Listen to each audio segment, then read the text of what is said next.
सबैजना सन्चै हुनुहुन्छ होला। आज चाहिँ हामी मेरो मिनी ब्लगमा चाउमिन बनाउने रेसिपी छ। सुरुमा पानी तताउनलाई चाहिँ नुन र तेल राख्ने एक चम्चा, अनि त्यसपछि चाउमिन राखिदिने।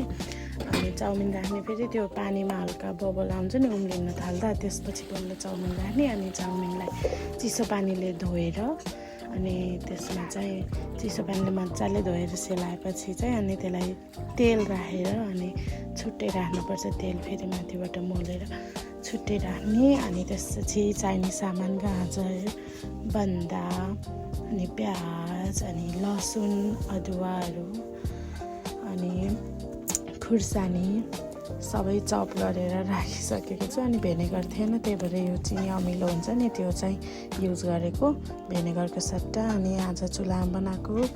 अनि चाहिँ तेल राखेँ, अनि लसुन र गोल्डन फ्राई भएपछि चाहिँ अनि यसमा गाजर अनि बाँकी भेजिजहरू हाल्ने। एउटा चिजै छुटेछ कि सिमला मिर्च चाहिँ ल्याउन बिर्सेछ, पछि पो याद भएको।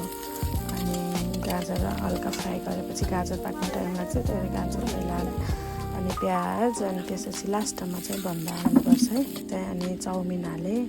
अनि चाउमिनलाई पनि एकछिन फ्राई गरेँ। अनि बल्ल सोया सस, भेनेगर, अनि अजिनामोटो र नुन हालेपछि चाहिँ यसलाई चलाएँ। अनि रेडी भयो खानालाई।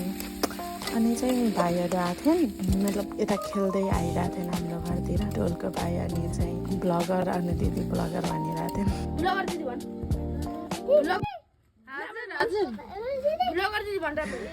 अबे जल्दी बोल, कल सुबह पनवेल निकलना है।